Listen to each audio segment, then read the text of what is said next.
I'll get all into it. Yeah.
Hey you dorks, this is Gunnar Hansen, Leatherface from the Texas Chainsaw Massacre, and you are listening to The Dorkening. Hi, I'm Brian Johnson, and although you probably accidentally stumbled across it and have no idea why you're watching it, you are in fact watching The Dorkening. Hello, this is Tom Kenny, voice actor, the voice of the Ice King on Adventure Time, and SpongeBob SquarePants. Meow. Oh, Gary the Snail too. Hey, guess what you're filling your eye holes and ear holes with? The Dorkening! Oh, I love the Dorkening. Very popular in Ooh. And Bikini Bottom. Hi, I'm Lou Ferrigno. You're watching The Dorkening. And you know what? You don't like me when I get angry, so don't get me angry. You better keep watching The Dorkening. Hey guys, this is Felissa Rose, and you're watching The Dorkening. Hey guys, it's Courtney Palm. We're shooting Death House, and you're watching The Dorkening. This is Anthony Michael Hall, and you're watching The Dorkening. Stay tuned, my friend's going to show you what entertainment's all about, baby. The Dorkening.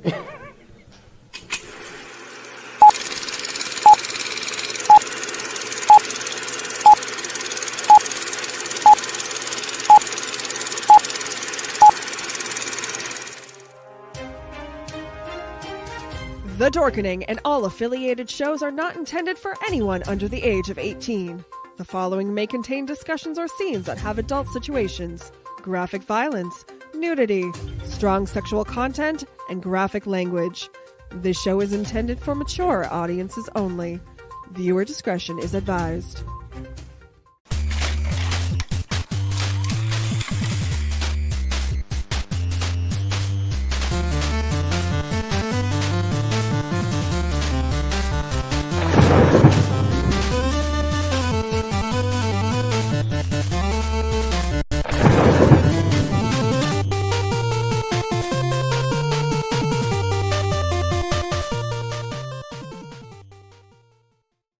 Rise and shine, my sinners.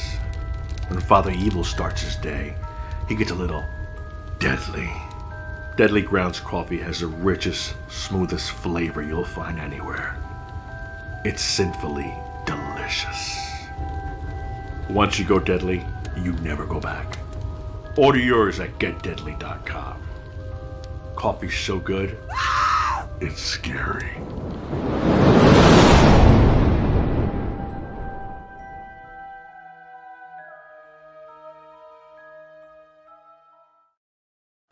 Hey, happy Tuesday, everybody. You are watching Splash Pages powered by the Dorkening Podcast Network. My name is Leo. I'm the monkey behind the keyboard here, and you are watching an award-nominated, or actually award-winning podcast. Isn't that right, Velvet Joker? It is indeed. And, I'm glad you mentioned that, Leo.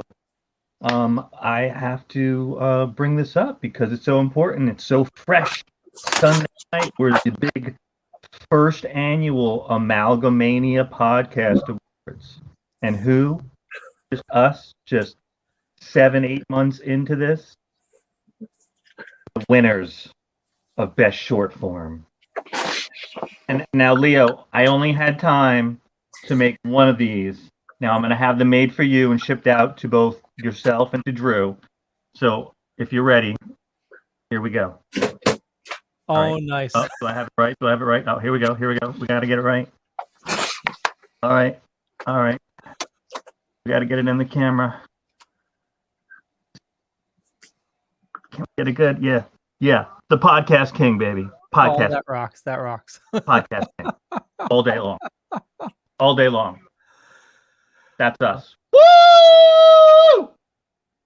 So glad you're excited. Splash Pages, baby. Live it. Love it. Forever. You guys have been kicking butt, it's and unfortunately Drew can't join us tonight, on the first episode past that. But we do have what was that? I'm sorry, Leo. I didn't mean to interrupt you. I'm just so excited. I want to bask in the joy. You can do that. You is well deserved. And I'm Chris. How's it going? Awesome. How are you tonight? Doing great. Man. Oh, love it. Night. You, Chris, your podcast has won some awards as well, right? My podcast has not won any awards. No, I thought it did over at Scarecon. No, it didn't. Okay. I'll no that that's a funny thing, but we'll don't worry about it. It's no. Goth Girl Horror got nominated at Scarecon and did get nominated for the same. It was in the same category as this one, which I sometimes co-host, which I thought was funny. My co-host actually pointed that out to me, saying, "Don't you also sometimes host that other show?" And I was like, "Yeah." So you're going against yourself? I was like, "Yeah." It's just great to be nominated, Chris. It's just great to be nominated. I mean, we both agree that we actually have the best award ever on Goth Girl Horror. We are the official podcast of Tim Seeley's World. That is awesome. I mean, he came on the show to say that we have that moniker. You know what I mean? As long as we keep our business on the podcast and not on social media. That all has to do with just something that we posted about a few months ago, and he was like, "Yo, so just to be clear about something."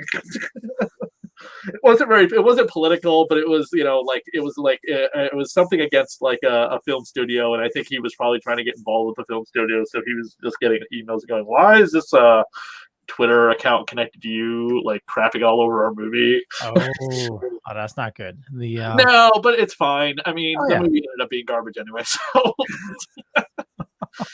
what may I? Should I ask what movie it was? It was the. I'll tell you offline.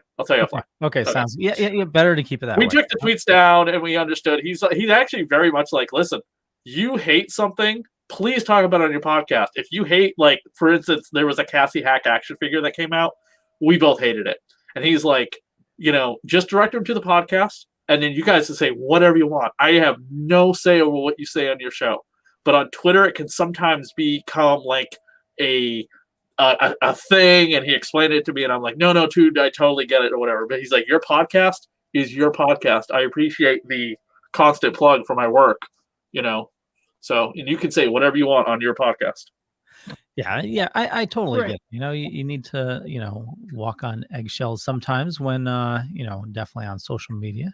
Well, especially if you represent someone's brand, you know what I mean? Oh, totally. And his brand has been blowing up.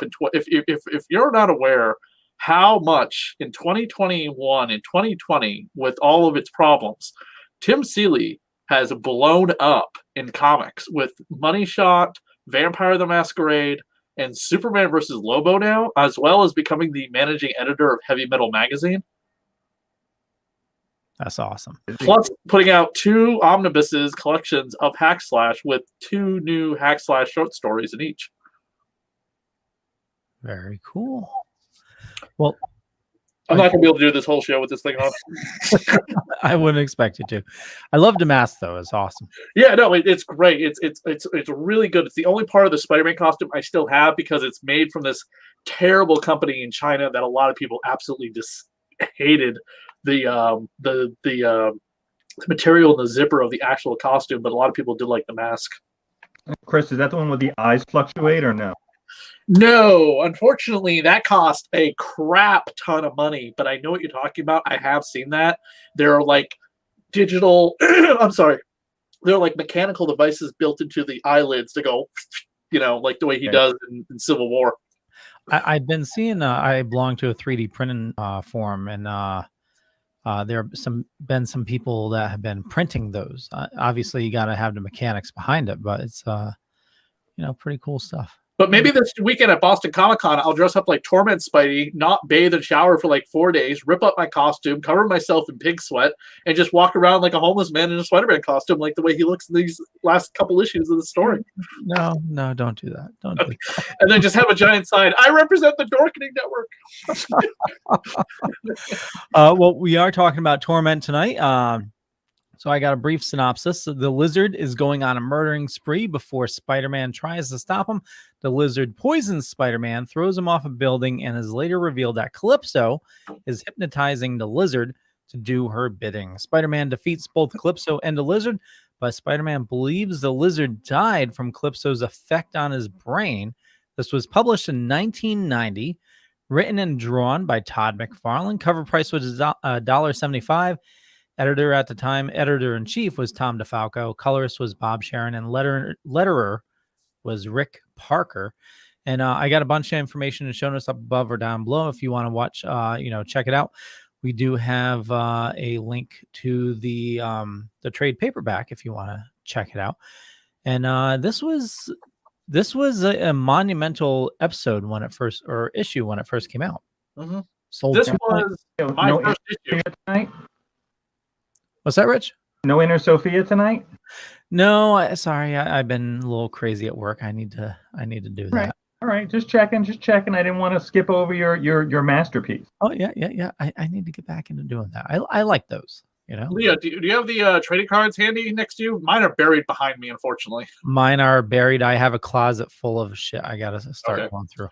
But I was 10 years old when I bought this. I had been reading Amazing Spider-Man, but I had no idea what the hell this was. All I saw was Spider-Man on the cover, ripped up, and I was so confused, so lost. I didn't know who Kraven the Hunter was. I didn't know who Calypso was. I definitely didn't know who the Lizard was. I didn't know anything going on. I might have been 11. I'm sorry, I was 11 years old. I mean, Calypso's costume somehow gets past the Comic Code Authority. I don't quite understand how that is possible. Her costume is ridiculously 90s. She's always had that costume, but obviously Todd decided to accentuate the hell out of it. I was just so bafflingly confused how Spider-Man lives through this thing.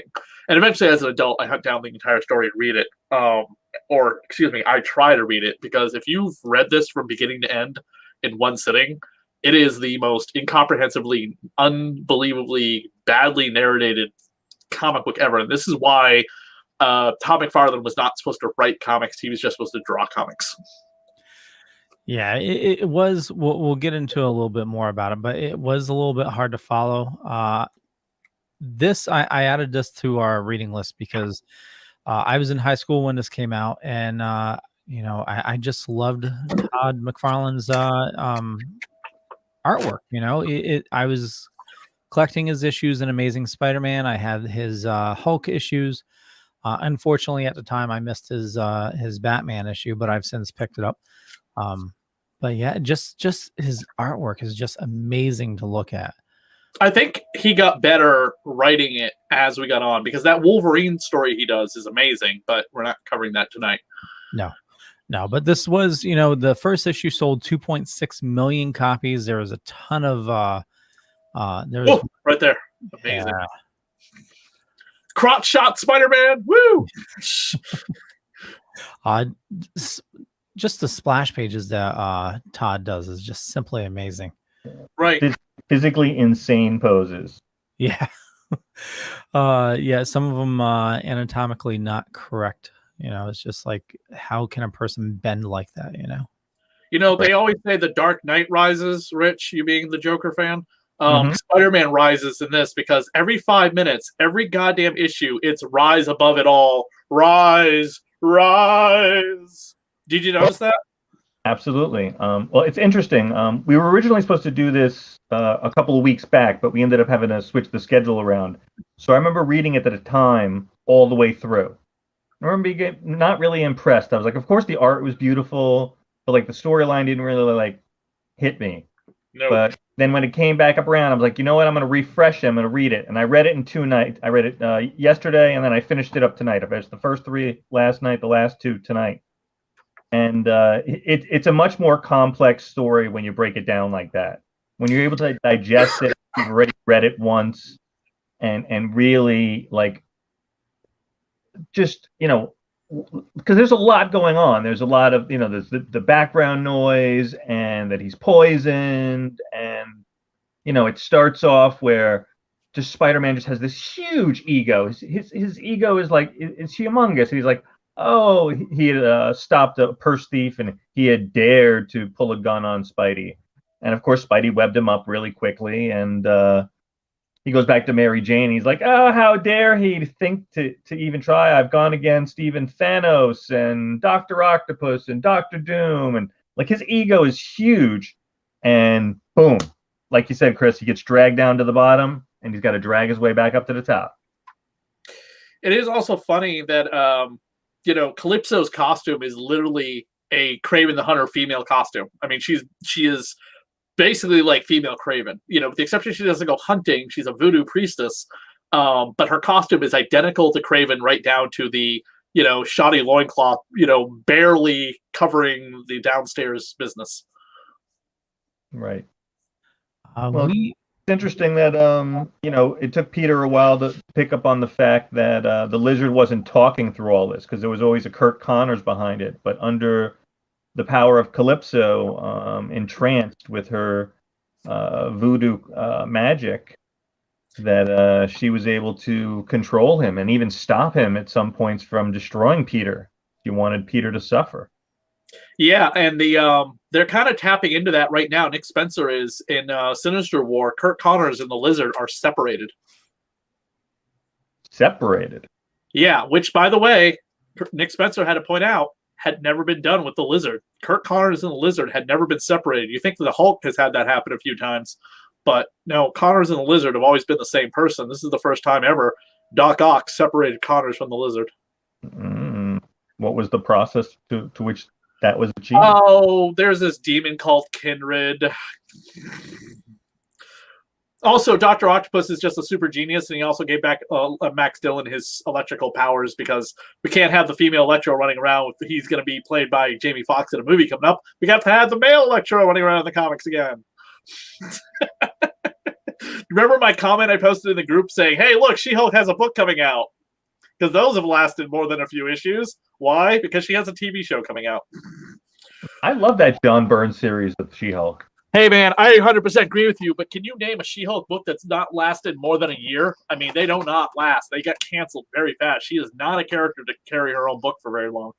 Well, do you think it's bad writing, or do you think that she's just not that likable as a character? I don't think she's that likable of a character. I think she works as a supporting character, but, I mean, we'll get into it when She-Hulk gets here. Oh, hey, look, he does the origin story, too, which I always thought was cool. I always wondered where the origin story images came from Spider-Man drawn by Todd, but I forgot they came from this. Yeah, he did a great job representing what was that was Amazing Fantasy 15 or yep. Well, it's been revisited so many times, but and by the way, today is the anniversary of the creation of Marvel Comics. Uh-huh. Wow. Marvel Comics #1 was published back in 1939 on August 31st. Featuring upcoming Wakanda villain Namor, who's filming right now here in Worcester, Massachusetts. Yeah, we're supposed to be. Actually, no, that's DC. We're going to be seeing Aquaman on. Yes, Aquaman, something of Atlantis, Lost City, or whatever. And then Namor is going to be the villain in Wakanda forever. Yeah.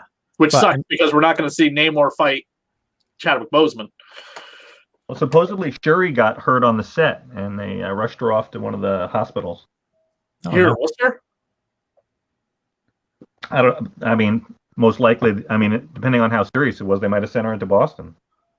All right, this right here is fantastic. I don't understand quite though. Kraven appears right here in the normal skin tone, with his side of his head blown off. Which, by the way, he put that in his mouth, so I don't know how the gunshot wound would have done the damage that way. But in the next issue, he's like pale white. I wonder if that was just somebody forgot how they were coloring him. I thought Peter was just sort of imagining that it was, from his delirium. Yeah, I mean, this is Calypso's poisoning of the lizard talons that causes that to happen. I'm just wondering if the colorist just didn't talk to the last, just look at his artwork from the last issue. See? Yep. I mean, it's like it just seems like there's a disconnect between the two images of Kraven. It's a great shot, though. That is beautiful. The Doom appears constantly throughout this. When I was a kid, I thought Dr. Doom was going to show up. Okay, right here. The panels. I mean, I would love to see, and I don't have the Torment trade paperback, but I would love to see the scripts for these issues and just read the layouts, panel by panel, how they were described. Now, Todd is drawing his own script. So did he even have a script? He must have written, something out. He had to, because he has to submit it to editing so they can, but that's also the big thing. He was not supposed to have like much editing control in this book. He was supposed to be the editor. That's the whole point of this Spider-Man book, was to give Todd, the freedom to do whatever the hell he wanted to do. And if you notice, by the way, in these 14 issues that he drew for the Spider-Man, he does not create any new characters after the debacle that was creating Venom and not seeing a dime of that. Was it 14 or 16 that he completed? He does 16, but one issue drawn by Eric Larson. It was the Beast Spider-Man issue, where they talk about where Peter has a question with Beast about mutations and births and stuff like that, because him and MJ are talking about having a kid. I was so pissed off when he left this story, this series. I was like, this is supposed to be his series. How could he leave it? But it's just. But you learned the truth. What happened? What was going on behind the scenes? If you watch Image United, yeah, him, Jim Lee, and everyone else just walked out. Created Image. Less than a year later, he wanted to do his Spawn book, and you can see all the influences with the nitty-gritty, dirty, nasty, disgusting material in this Torment story, even in the Wolverine story, which has to do with a child pedophile killer, which is disgusting.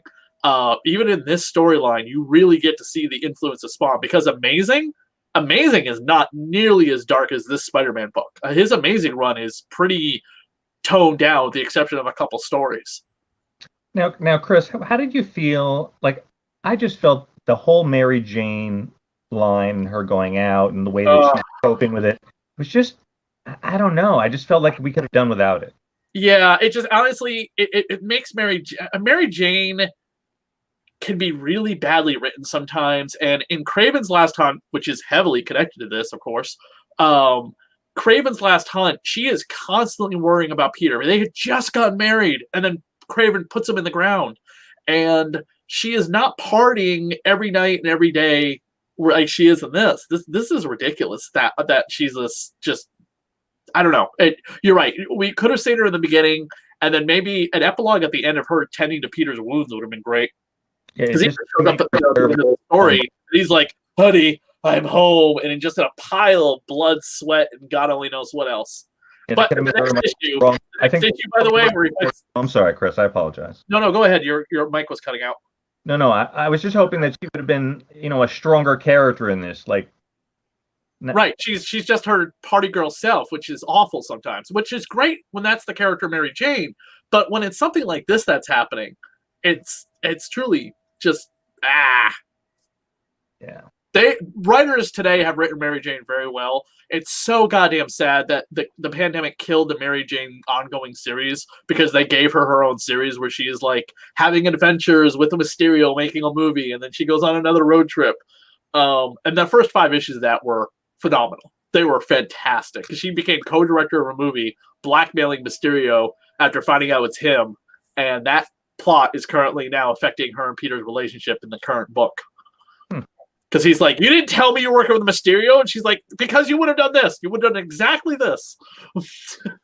I was protecting you for once, Mr. Parker. And Mysterio's like, yeah, Peter. And he's like, are you kidding me? I think, she might have been put in as a plot device just, for like this one scene, where the building's exploding and Mary Jane, that's his last thought, Not Aunt May, Mary Jane. Yeah. Everyone complains about One More Day. It's like, nope, Todd got it right. Peter would think about Mary Jane, not Aunt May. Yeah. Your significant other eventually replaces your mother figure in your life in terms of partners to think about in your dying breath normally, But we're not going to get into One More Day. We can get into that coming up soon when the Spider-Man movie comes out, because that's what they're obviously going to be alluding to. Yeah. It was Mephisto. Mephisto's Doctor Strange. By the way, you know what tomorrow's episode of Doctor Strange What If is? Yeah, Doctor Strange. Yeah, it's what if Doctor Strange lost his heart, not his hands. Yeah. And for this some Wednesday? people what was that? For this Wednesday? Yeah, it's what if Rachel McAdams' character was in the car with him when he got into the accident? Aha. And she dies, and then he goes on a quest to try and resurrect the dead, which shows him in the darker cloak, which I think is supposed to be basically what if he became the disciple of Dormammu, not the ancient one. Ah. Kind of like the Sith, teasing Anakin and be like, only I can help you save Padme from dying. I have the power.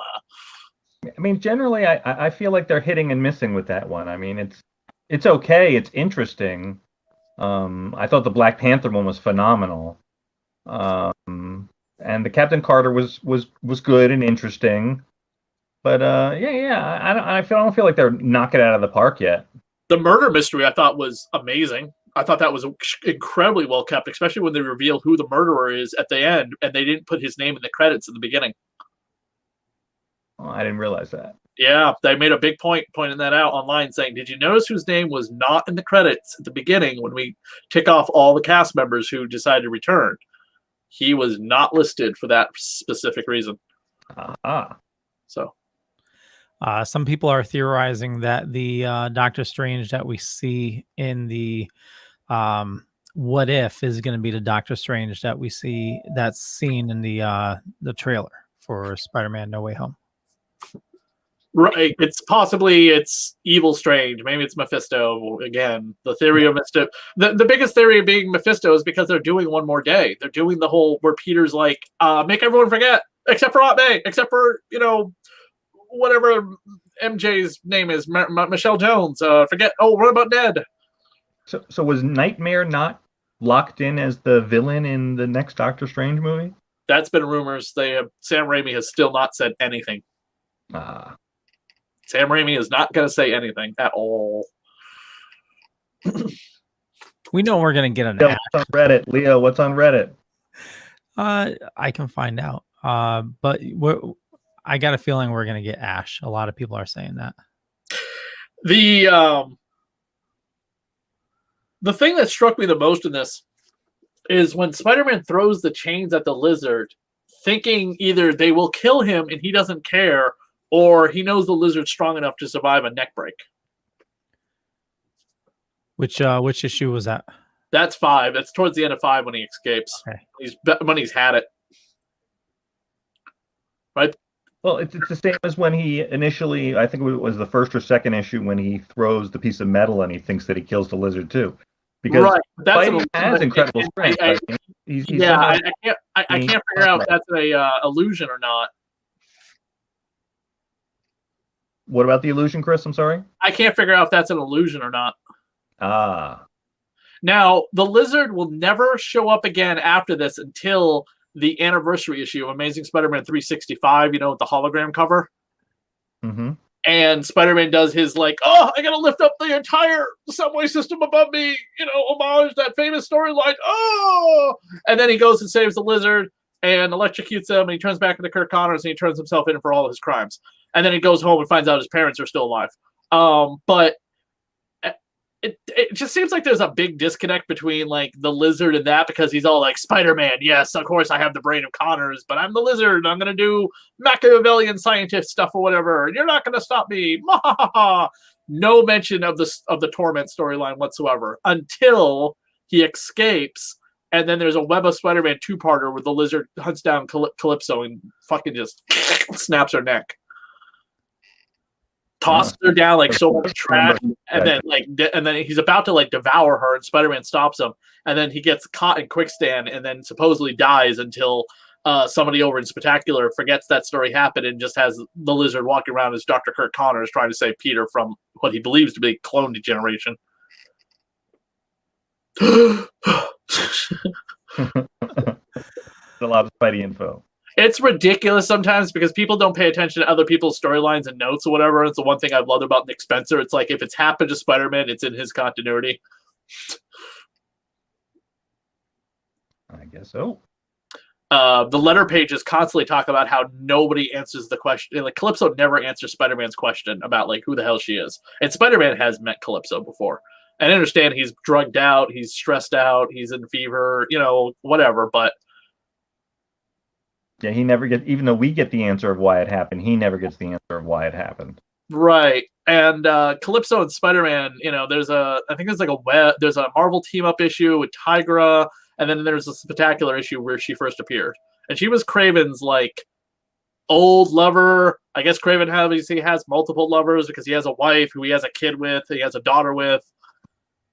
She's responsible for resurrecting him during the Craven's Return storyline, whatever the hell that was.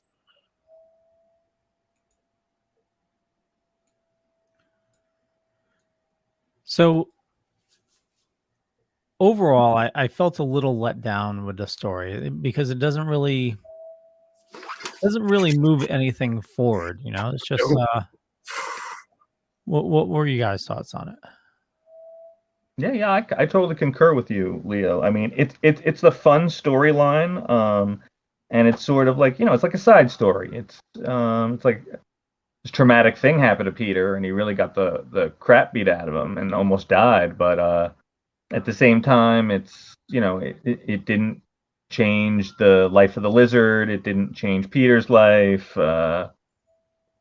Nothing really new happened from it. No one went to jail. Peter never found out why this happened and why he almost died. No. Go ahead, Chris. She doesn't even say, hey, I used to bang Craven the Hunter. Do you remember me? And I hate you, and I want revenge for my lover. That would have been great if she just put it out there. I mean, as a kid, it's great art, but then as an adult, I'm I understand why everyone hates this story nowadays. Yeah, it was just a way for Todd to just draw pretty pictures about Spider-Man. Do you want to hear a great Jim Lee story involving Torment that happened at Boston Comic-Con in 2010? Sure. Okay, so Boston Comic-Con was happening at the hotel next to where it's actually happening right this weekend, the one that's been at for a while, where they host PAX East. And I was in line to meet Jim Lee, and the line was long. And I finally got to his table, and there was this woman with this kid. I don't know what the kid has for problems or whatever. I'm not going to speculate. I really don't know, and I really don't care. But she gets up to the table, and she hands him, Jim Lee, a copy of Torment. And Jim looks at Torment and looks up at her. I didn't draw this. And she's like, it's okay. He doesn't understand that. Can you just sign it? And he's like, no, I'm not gonna sign something I didn't work on. And I'm sitting there in line, right behind her, I just want to be, I just oh my god. And this goes on for 5 minutes. And then she's just like, well, you gotta explain it to him in a way that he'll understand. He's like, why? Oh, jeez. And I'm like, and Jim's like looking over at me, and I'm like, I don't know, dude. I have stuff that you worked on. She finally gets out of line. He stands up and says, okay, so just so everyone know, I can't do any more sketches. That took up the rest of my time, but everyone in line, I will sign your book. I promise nobody's going to leave here without me signing something. Hey, buddy, what do you got? And I handed him my Wildcats DVD. He was like, ooh, this is cool. You're the first one to bring this to me. Because Wildcats had just come out on DVD. Nice. That was a while ago. Yeah, and I said to him, I also have at home a bootleg copy of the Gen 13 movie. He's like, oh, I'd sign that. God, yeah, I wish they'd release that here in the States, huh? So I had him sign X-Men #1, the gatefold cover, and my favorite issue on Uncanny X-Men, which had Wolverine, Captain America, and the Black Widow on the cover. That's a good one. Yeah, but I was like, how often do you get that? He's like, once in a while, I get people who hand me stuff and it's a artist integrity thing. Do not ever sign something you never worked on. And I don't care what the person's problems are. I will not break that. And I'm like, no, you have morals. You stand by them. Fucking Jim Lee. I mean, do you guys know what Jim Lee did last year do you know what Todd McFarlane, get off me off the Jim Lee train, Todd McFarlane did for comic book stores last year? Mm-mm. That's Entertainment told me this. During the height of COVID, when comic book stores were opening back up, when it was just like, okay, we're opening back up, but things are still shitty, Todd McFarlane shipped to them That's Entertainment said they got a huge care package from McFarlane Studios of McFarlane toys, early DC stuff that hadn't been put out in Target and Walmart yet, Spawn trade paperbacks, posters, and a few T-shirts. Nice. Cool. Yeah, including also ability to order X number of some book that was going to happen soon. If you go on my YouTube channel, you can see my interview with Todd McFarlane, and we never talk about Spider-Man. But last year, for 2020, Todd McFarlane did draw Spider-Man for the first time officially in years. Has he ever spoken badly about it? I mean, if you watch the Image United, he says, if you want to create something and own it, don't fucking work for Marvel and DC ever. Work for Image, work for yourself. But that Image United documentary will always... What? Did he think he was going to own Spider-Man? No, but he wants to make you aware, Rich, that if you want to create a comic book, you need to work for yourself and no one else. Right. Do what he did. Want to make money, good money. Yeah. And there's the Sci-Fi Channel had that great Todd McFarlane documentary, which I highly recommend watching. It's on YouTube. It's on free. I think it's on sci-fi.com. There is a part of the documentary where everyone stops talking and it's a bunch of words that come up saying, and Todd was sued by this, that person, and the other thing. And now we're going to move on to the rest of the documentary. Probably due to legal things, Todd was like, yeah, we're going to... I know what mistakes I've made in the past. Let's move on. But I honestly, Todd McFarlane, I know people love or hate Rob Liefeld. Jim Lee, I've never heard a bad thing ever said about him. But I give all the respect in the world to Todd McFarlane. I mean, he did exactly what, he hated Marvel and DC for doing. And created his own empire. Now he's making toys for DC, which is hilarious when you think about it. I was recently watching the HBO Spawn series, the animated series. Yes, I did an entire review of that for the Dead TV podcast. And Todd comes on in the beginning of every episode, and he's so young and skinny. It's just funny to see him like that. He says Todd rhymes with God constantly. Go there. And of course, King Spawn #1 is about to come out. And they're launching 4 more Spawn titles, if you can believe that. Oh, wow. Todd's been very good. It's been Spawn, and that's it. Miniseries. That's the only thing he's launched is miniseries. But Spawn and, Sam and Twitch. But we're going to get 4 goddamn Spawn titles, if you can believe that. Ongoing. And there's still talk of a new movie, right? Oh, yeah, right. I even brought that up to him, and he's like, the legal entanglements. It's in the interview. I mean, how long has that been going on with Jamie Foxx supposedly going to play Spawn? At this point, it's like, I guess he's a serious enough actor. He was Ray Charles. I don't see him like that kind of character like Spawn is. You know what I mean? And thank God they admitted that they're not going to be doing the terrible version of Electro they did in Amazing Spider-Man 2, where he's like the Riddler for Batman Forever. Yeah. You know? Well, it'll be interesting. I just wanted to bring up one thing, about Torment, and also for Todd McFarlane going into Spider-Man. Obviously, we talked about him wanting more control. That's why he was given this book. But Jim Salkrip said he encouraged Todd to get more involved and start inking his own work. And they wanted a book that they could turn more into trade paperbacks because they felt that the Spider-Man Amazing run was more of a soap opera, ongoing, long-ass storyline. And they wanted a new series where they could just, pump out trade paperbacks for short storylines. Makes sense. Yeah. That's all I have. That's all we got. That's all I got. I just remember, trying to collect all the issues, all the number ones. I almost got a platinum, but I didn't. That's Entertainment has a platinum edition of The Death of Superman. I've never seen one in person before. It's still behind a glass case, but that's what is it? Is it just platinum paint on it? I mean, I thought it was just a different color. They're right, platinum. Yeah. Is platinum worth something? I mean, should I go harvest platinum like Bitcoin? No, I think it's the one for Spider-Man. It was just a different coloring that they gave to the comic shops. It was like each shop just got like one issue or something like that. Rare. Yeah, I don't know. I don't think there's actual platinum in it. I could be wrong though. So what do we think, Leo? Are we crowbarring this bad boy? We're gonna crowbar this bad boy. You know what? As a kid, I would have given this 5 crowbars. As an adult, 1. As an adult, I'll give it 2.5 because I still enjoy Todd's art. The art is, I mean, could you get high and go through this and have a better experience with it? Maybe.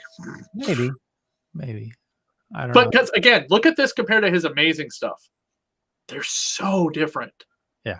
The art, might be the same when it comes to the lizard or other demonic looking things, but man, oh man, totally. And that's probably because David Michelini was he was the writer, right? I do not know that. Doesn't sound familiar now. Oh, hold on. I have Spider-Man Venom. Yes, David Michelini was the writer. All right, so he had better writers on that. Yes. But just, I mean, the art, I mean, it's just vastly very different sometimes. Yeah, David, even back into the 360s with Spawn. Not Spawn, Carnage. So I think I'm going to go a tiny bit higher than you, Leo. I think I'm going to give it a 2.85. 2.85. Not quite a 3, but just a smidge under. Smidge. Okay. What about you, Chris? I'm probably going to match you to 2. I mean, I would love. Do we have any comments for this episode? Anybody in the comment section? Just Heathen Deluxe talked about Spawns. Certainly showed us that.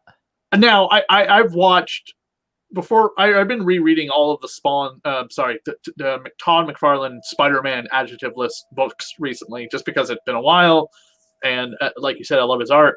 But I went back and started watching YouTube videos reviewing Torment, and I couldn't find one YouTuber who was just like, "Oh my God, everyone's wrong. It's the masterpiece of a lifetime." Blah, blah, blah, blah. You know what I mean? It's not like Jim Lee's X-Men, which launched with Chris Claremont still writing that book.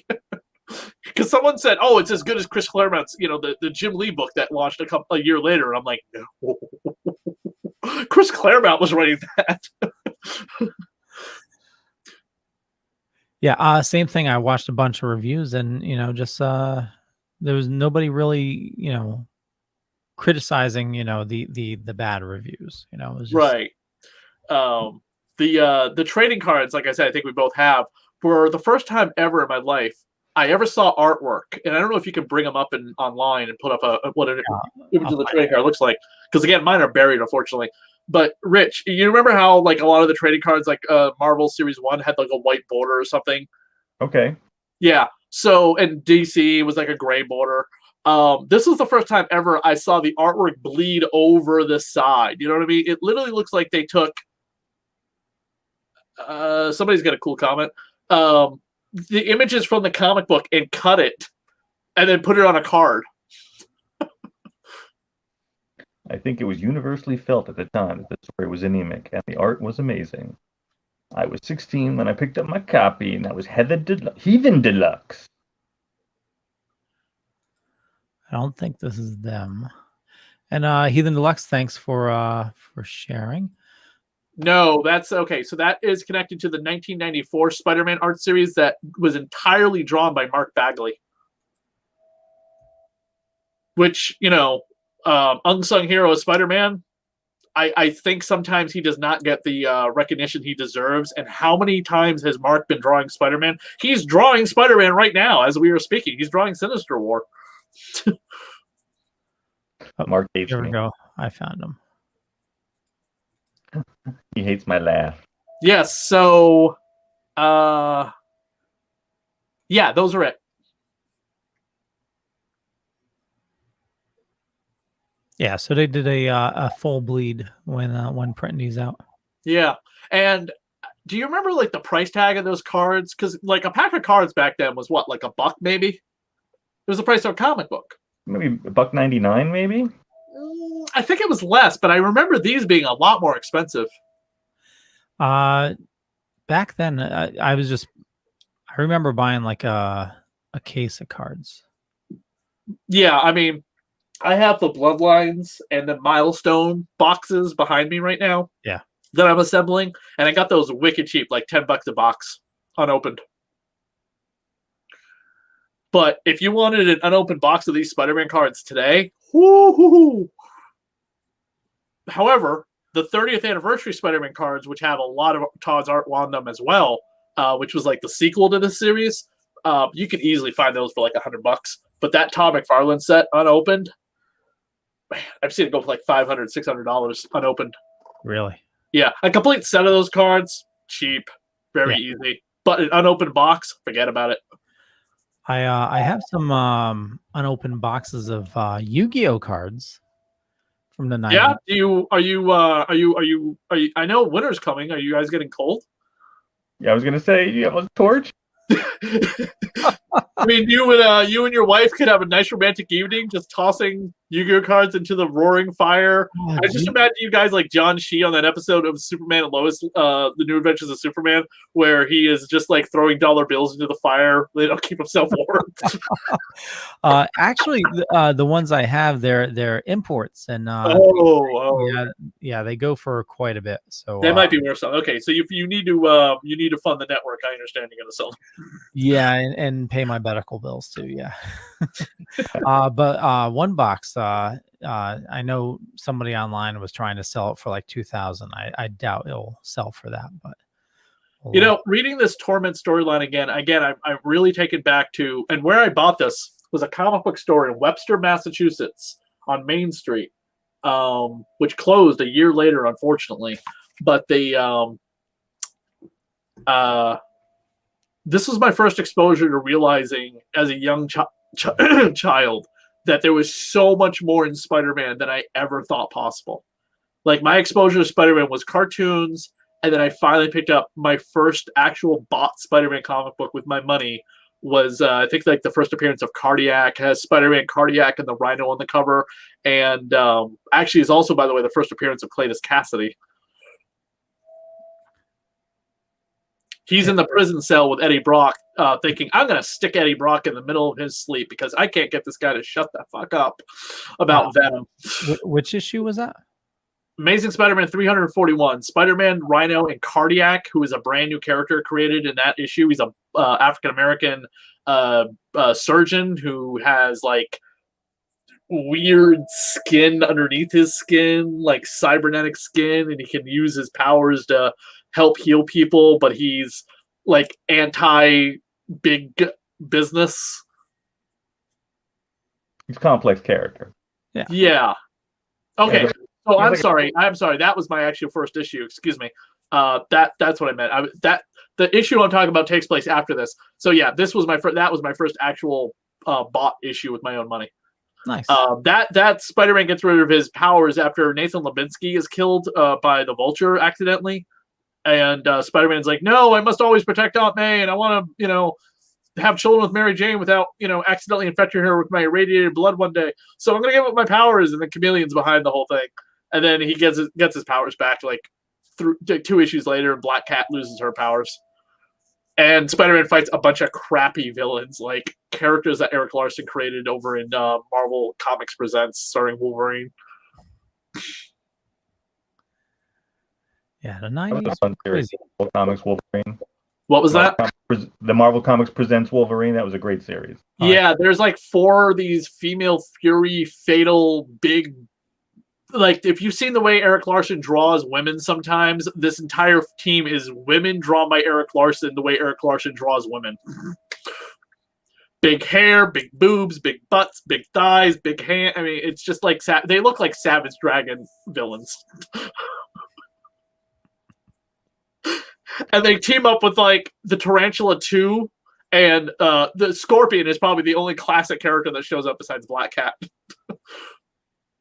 And she's only in the book because she's trying to get she is dating Flash Thompson to get back at Peter for marrying Mary Jane. However, after Flash gets stung by the Scorpion and paralyzed temporarily, she like kicks the crap out of the Scorpion, and Spider-Man's like, I thought you were using Flash to get back at me. And she's like, yeah, well, I still hate you. Yeah, Spider-Man can be complicated. It's he doesn't need to be. He's Spider-Man. I know. But that's why I have trouble following it, because it's. Hey, at least there's just one Spider-Man book, and it's published 3 times a month starting next month. Really? Yeah, Amazing Spider-Man will go on a 3-week schedule every month.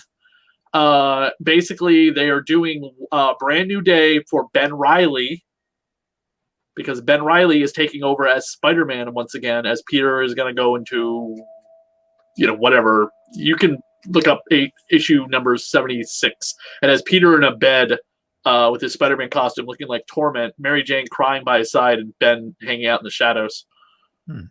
Because a new corporation is basically funding Ben's power, his weapons, his costume. He's got a Spider-Mobile. I'm not even joking. Some big multi-billion-dollar corporation is funding Ben Reilly to be Spider-Man. It's very similar to the New 52 Batman story where Bruce was killed and Wayne Enterprises funded Gordon to become Batman.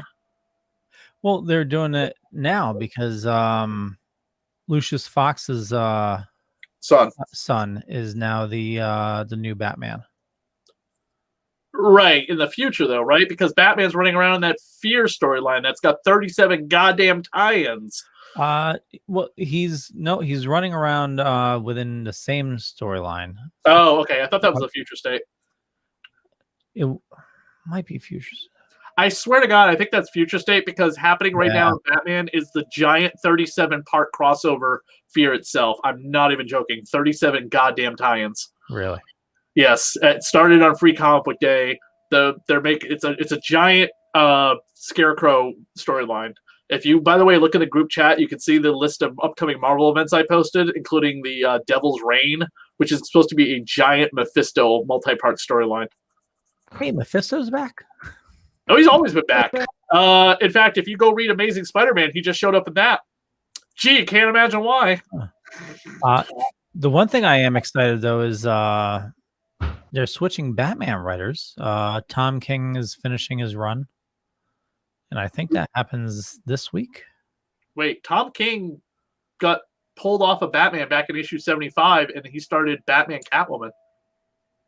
No, I thought he's still been doing Batman. Nope. No? Tom King was supposed to do 100 issues of Batman. He got pulled off at issue 75 due to the roller coaster that had happened, and he was given his own Batman book, Batman Catwoman, which is a Batman story set in 3 different time periods: current, a little bit in the future, a little bit further in the future. One story has to deal with Batman and Catwoman dealing with the return of Andrea Beaumont, aka the first appearance of the Phantasm in continuity. One storyline has to deal with Selena, Batman's daughter, as the new woman, girl, whatever, and she's working alongside the commissioner of the police in the future is Dick Grayson.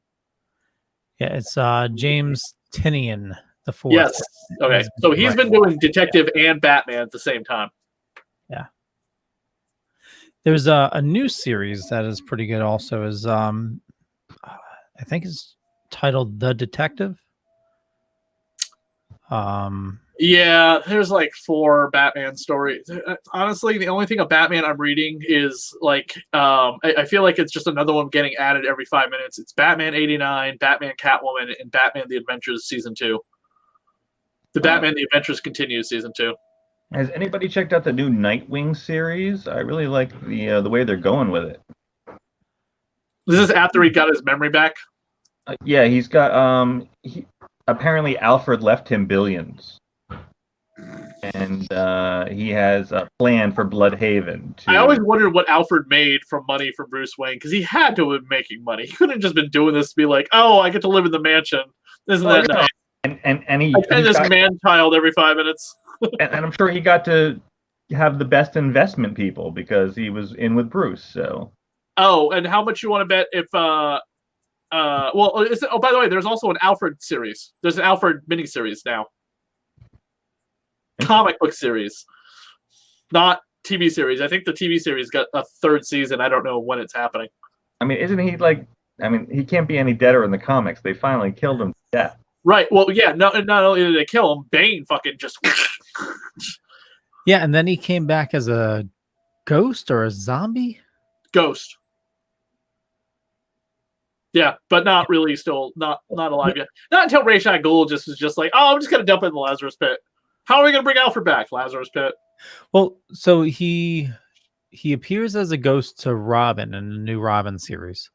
But I thought he came back as like a mutated zombie or something like that for that sounds just a couple of panels. Was it an Arkham War or I think it was it was like a nightmare or something. We went over. We did it was I don't know if it was Joker War or Arkham War. Must have been Joker War. Oh yeah, that was not really Alfred though, right? I don't know. They should never have killed him off. So convoluted. There's just so much. Right. They honestly should never have killed him off. No. That was so stupid. Yeah, Bane squished his head like in front of, wasn't it? Like in front of No, he snapped his neck. Snapped his neck. Yeah, in front of Damian. Well, by the way, that happened this is why Tom King, one of the reasons Tom King was getting pulled off. I mean, Batman is off in the Caribbean, making kissy faces with bikini-clad Catwoman, while Gotham is just in ruins. The cops are all like in prison. Harvey Bullock is made to look like a clown. Bane's running everything. Alfred's getting killed. His son is in torture. It's like, what are you doing, Tom? I'm trying to get caught up with it now, and it's just it's definitely very convoluted. I made it through. I'm at the point where I think it's the beginning of City of Bane. Oh yeah, that's really rough to get through. There are parts of it I like. Also, the entire plot of Flashpoint Batman becoming a villain was awful. And the biggest reason a lot of fans speculate that happened is because fucking Doomsday Clock was taking forever to get finished, and Thomas Wayne Batman was tied into the Doomsday Clock plotline. the button and everything, and Flashpoint. But Doomsday Clock was just taking forever, and writers just had to do something. So they turned. So we have. By the way, did you know we have Thomas Wayne Batman from Flashpoint living in the DC universe, as well as psychotic one-eyed Jor-El? Yes, over in Superman, Jor-El was brought back to life by Dr. Manhattan. Really? And basically, Dr. Manhattan saw where Superman was going to go live in, happiness and a family and living on a farm and learning life. The reasons why Superman the way he is because of the way he grew up. You know what I mean? Farmers appreciate life and hard work, and Superman learned that lesson. Jor-El was cast down in Afghanistan to live with the Taliban and all the shitty things in the Middle East and watch how life is treated there. And then when he came back and got himself free, all he does is think of humanity as the way it is in the Middle East. Oh, wow. That's the worst. Excuse me. Let me rephrase that before someone says something. The worst of the Middle East. Yeah. So that became Jor-El's plot line. And the last we saw of Jor-El was he was being carted off by the Guardians of the Galaxy, the Green Lantern Corps, and the National Federation of Planets that was created by the one day will become the Legion of Superheroes, to never be seen again until a writer decides, oh yeah, by the way, Jor-El is still alive. And not Jor-El from another timeline, not Jor-El from whatever. No, Jor-El actually from the one and only Jor-El. Yeah, and they're also weren't they supposed to kill off Superman again? Because they're doing the Son of Kal-El book. No, he just got his Superman. So here's the other thing. So Superman, Clark, the one we love since 1938, yep. He has Action Comics all to himself. His son took over Superman. They restarted it back to issue number 1. Fans are pissed that Superman, the Superman we know, has one title to his name, and Batman's got still 3 or 4 going on. Yeah. I mean, but he has Superman versus Lobo. He's got Superman and the Authority. He just ended Superman Red and Blue, which is amazing, by the way.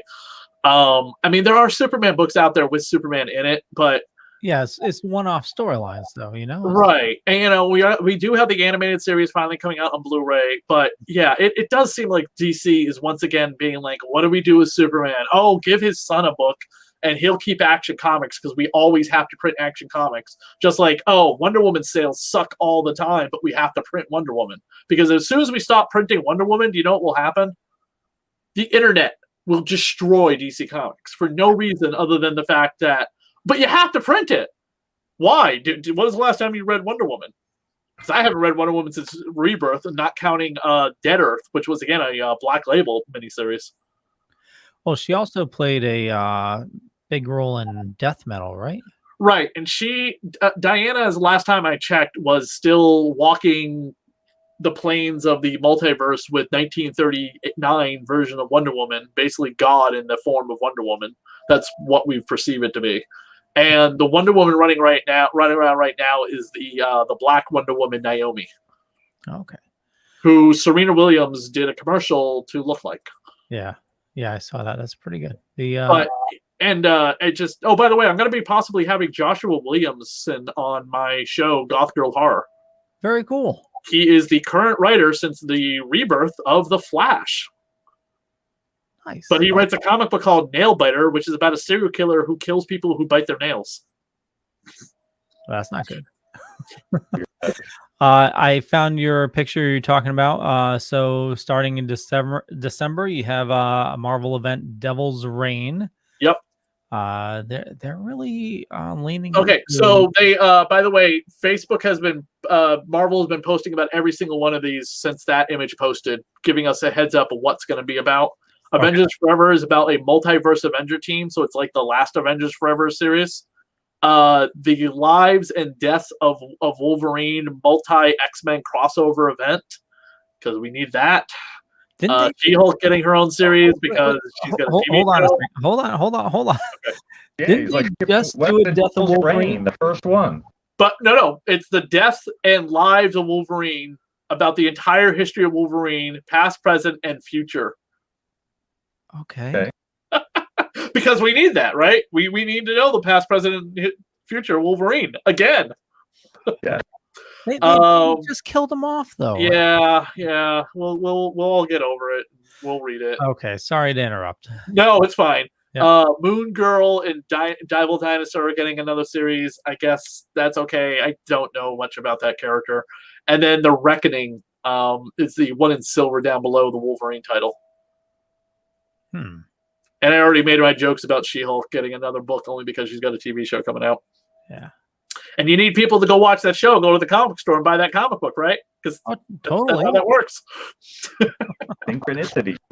Do you remember when the Avengers Age of Ultron came out, how many goddamn Avenger books there were? No. There were like 4 Avenger titles. Does there need to be 4 Avenger titles? Probably not. No. Well, you need Avengers and Avengers West Coast and Avengers Spotlight. There's only one miniseries coming up soon from Marvel that I'm really excited about. It's the Darkhold is getting its own miniseries. Obviously, because it's going to be a Doctor Strange. But yeah, Doctor Doom gets a hold of the Darkhold and tries to do some shit with it. So is that a Doctor Doom book, or is it just it's a Doctor Doom book, it's a Scarlet Witch book, it's a Doctor Strange book, which again questions like when does it take place because they're killing Strange off in September. It's a Spider-Man book, it's a Ghost Rider book. Why is it a Spider-Man book? Because why is it also a Deadpool book? Because Spider-Man and Deadpool sell comic books and make money for Marvel. Doctor Strange, what is it? Doctor Strange Academy, which is that is ending as of issue 13. X-Men book, more or less. Yeah, that's ending as of issue 13, just in time for them to kill Doctor Strange, and then it's going to pick up with Strange Academy season 2, sophomore year or whatever they want to call it, and it will tie into the death of Doctor Strange. Who will become the new Sorcerer Supreme is the big question. Is the writing any good in that series, The Strange Academy? Yes, and it's all drawn by Scotty Young. Every issue is drawn by Scotty Young. All right. It's the best Marvel book. But what's funny is it replaced the Surgeon Supreme book that they started by Mark Waid, and they canceled that book because of COVID. So Doctor Strange really hasn't had his own comic book other than being a guest star in his own book, and they're going to kill him off coming up. But he's got a movie coming out next year, so you know he's going to come back. It's like, seriously, what the fuck is it? Why are we killing off Stephen Strange? Why are we going to make Wiccan Sorcerer Supreme for all of 5 minutes? Why are they going to make Wiccan Sorcerer Supreme? Because in the future, he's Sorcerer Supreme. Have they ever killed him before? Doctor Strange has more or less died just like any other Marvel character. In the way they're doing it, no. They've never done the death of Doctor Strange like the way they are. Like, this is an actual book coming. Like, the death of Captain Marvel. You know, they've never had a book, by the way, called The Death of Spider-Man. They've killed Spider-Man off. You know, they killed him when he became Doc Ock. But they've never had a book where it was The Death of Spider-Man. Other than the Ultimate Universe Peter Parker. But at the end of that entire Ultimate Universe storyline before Secret Wars happened, they brought back that fucking Spider-Man. For no reason whatsoever did they need to bring back the Ultimate Universe Spider-Man, other than like, oh, I woke up in a tube, I was alive. And Norman Osborn's like, yes, ha ha ha, I brought you back. Why? Because editorial told Brian Bendis to do that. Okay, why do things need to be so complicated? And he rides off into the sunset with Mary Jane to live happily ever after, and then Secret Wars happens, and it doesn't matter. Miles lives in the regular Marvel universe now, so who the fuck cares?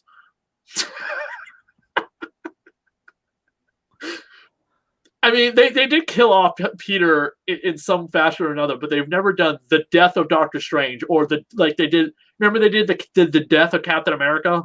Absolutely. Yeah, big freaking deal when they killed off Cap. Had I wished they brought him back? No, but it was gonna happen.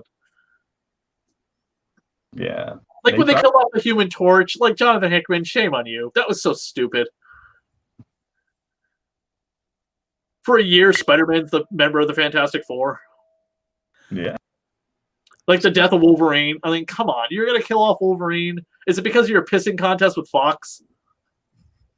Oh, we're going to kill off Wolverine so you can't have any access to more Wolverine stories because we're going to wah, complain and bitch about the fact we don't own the X-Men. Well, they did the same thing with Fantastic Four. Right. They canceled the Fantastic Four, but also the Fantastic Four sales sucked. I mean, the book was just terrible. It was so god-awful. And all the guy who was writing Spider-Man before Nick Spencer, Dan Slott, has been doing a pretty good job with the Fantastic Four. They just had the wedding of Doctor Doom. I don't know how that went, and they're about to start a storyline where Johnny can't turn off the flame. Yeah, I saw that article, and they're saying that he can't even eat food because then everything he touches turns to char. One of the best stories with Johnny ever was written by Mark Waid and the late great Mike Wiernigo, where Johnny and Sue switch powers, and Johnny becomes the Herald of Galactus for a little while. As the Invisible Boy, I guess. The Invisible Man. Okay. And he becomes the Herald of Galactus for a little while. And I don't remember all the points of the story, but I remember Galactus became Galen again and human and tried out Earth food. Ate a hot dog. He's like, I still hunger. I'm trying to look in that detective series. This whole episode was about Torment. We've now just basically covering modern comics. I mean, it's a good discussion. I mean, there's I Am Batman. That's the one with Lucius Fox's son. That's his new series, I Am Batman. Yes. But I'm not seeing the detective completed. There's one issue remaining, and it's been like, unless I missed it, it's been that way for like 2 months now. I'm confused. I'm going to have to do some digging. So if you were to pick 2 series somebody should be reading now, Chris, what would it be? Say that one more time. I'm sorry. I had you muted. If you were to pick 2 series that somebody should be reading, what would it be? Okay. Are we talking about like something quick and easy or something that's ongoing? Something Because comics are so all over the place today. I know they're all over the place. Anything that's currently running right now.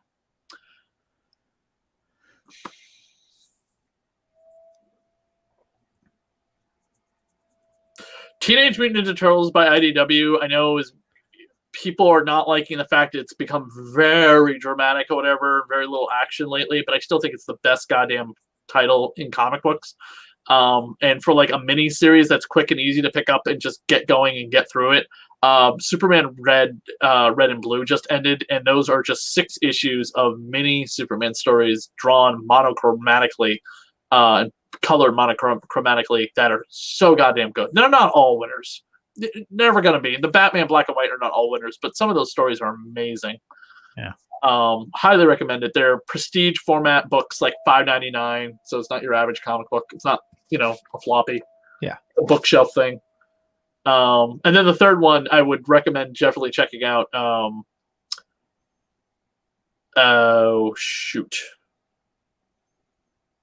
The Justice League Infinity, which we're supposed to have JMD Mateus on. He said once he's got caught up with stuff this September, possibly, because he's the writer of the Justice League Infinity, which is, by the way, Justice League the Animated Series Season 6. Nice. Yes. You also have Batman 89 and Superman 78 out right now, which yes, I still got to pick up 78. Superman, I was away last weekend. I completely forgot about it, but I did pick up Batman 89. So yeah, Batman 89. If Batman 89 didn't sell out, I know Superman 78 didn't sell out. So what's that, Rich? Yeah, Leo, you got a cool interview coming up. You got a Julie from the Love Boat. Oh, Jill, working on that for November. Yeah, that's quite a score. Oh, the Love Boat. And she was in Airplane too. Yeah. Oh my God. She was the sick kid, right? Yeah. Oh, that's her in the bed. Yep. Yeah. Yeah. The problem You is, gotta ask her about the scene where the mom's resuscitating her, and she's just like boom, boom, boom, boom, boom, boom, under her chest. It's gotta be that could not have been real. I'm sure we'll definitely talk a lot about that. And she's actually a spokesperson for Princess Cruises.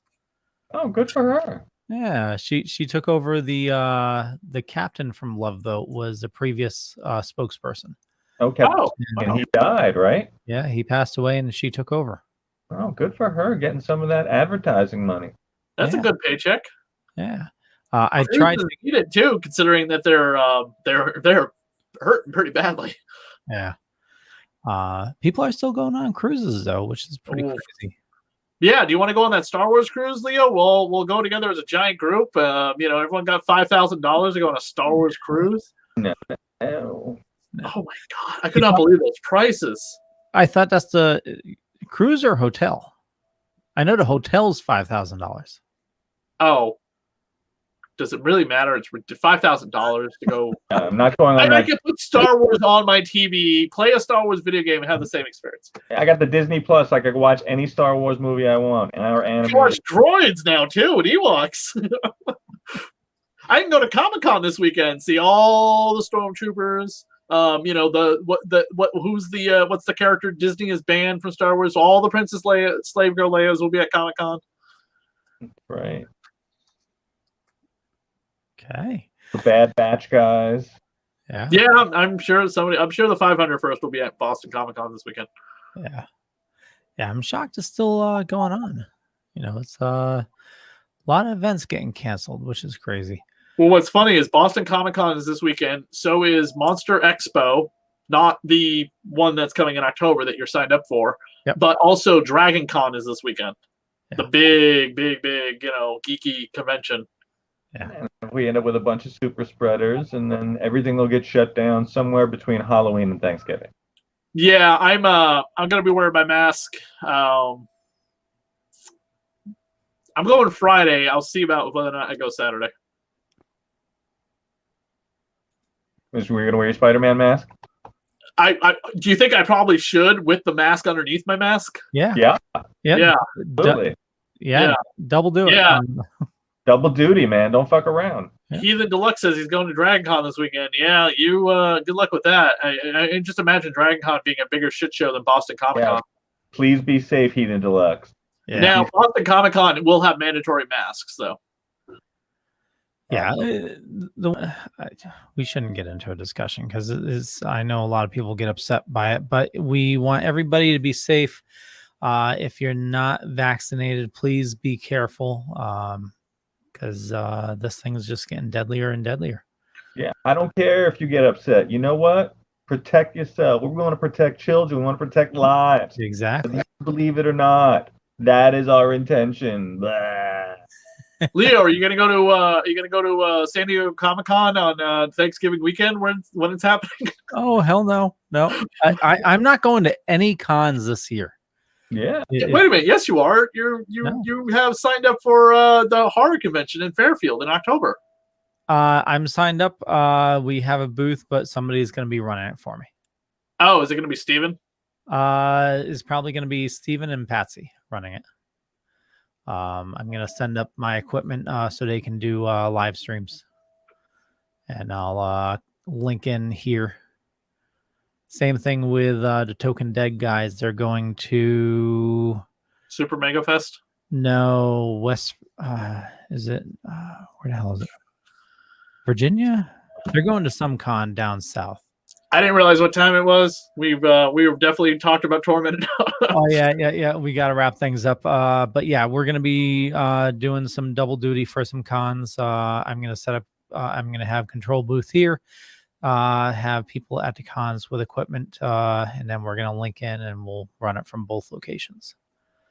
Cool. Yeah. With remote, live and remote. Okay, very so professional, Leo. Very professional. All right, that was fun about Torment. Yeah. I want to thank everybody for watching. Please check the show notes up above or down below, depending on where you're watching or listening to us. And Chris, where do you like people interacting with you? They can go to Goth Girl Horror, the Hack Slash podcast. We posted a new episode last week, and this week, Ro and I just posted the new episode of the Hammer Show here on the Dorkening Network. We covered the Gorgon. Awesome. Velvet Joker. Hey, this week, don't interact with me. Interact with Leo, because not only did Splash Pages win, Leo won for Best Creator, Leo? Spotlight? Best Host. The Snake, you said? Was it about It was probably the snake story, but it's all a lie. It's all a lie. Well, Leo, you try to give it all to us, all the love, all the back. I don't know what I'm saying. Anyway, I get you were the man. Not you, none of this would be possible. You were the king. You were the emperor of all this. I may be the podcast king here, but you were the podcast emperor. God damn it. And Chris, you're the podcast jester. Okay. But we love you anyway. Well, thank you. Feelings mutual. Love you guys, and it's but you know, Chris, I'm just teasing, man. Relax. I'm like, what? It's okay, man. I'm just joking around. I realize I gotta read my Spider-Man mask. I realize I have a problem. I have a problem accepting praise, but it's you know, I definitely want, you know, you guys to be lifted up. You know, it's not a one-man show. We're all in this together. Everybody's doing awesome work, and you know, that's why, you know, we you know, it's we're all one big happy family. You know. Absolutely. But I just want to recognize that you know you work very hard. You know, you got yourself a little sick. Now you got a lot of bills to pay off. You were the king, man. This is your empire. We are just the pawns playing our parts. Steer your empire. Thank you. Thank you, Velvet Joker. You are awesome. I appreciate your work. Yes. Thank you, Velvet Joker. I greatly appreciate you. I appreciate Chris. Greatly appreciate Drew, who's not here. And I appreciate you that are watching or listening. And with that, we'll catch you guys later. Bye. Peace out. Head on over to the Dorkening.com. See ya.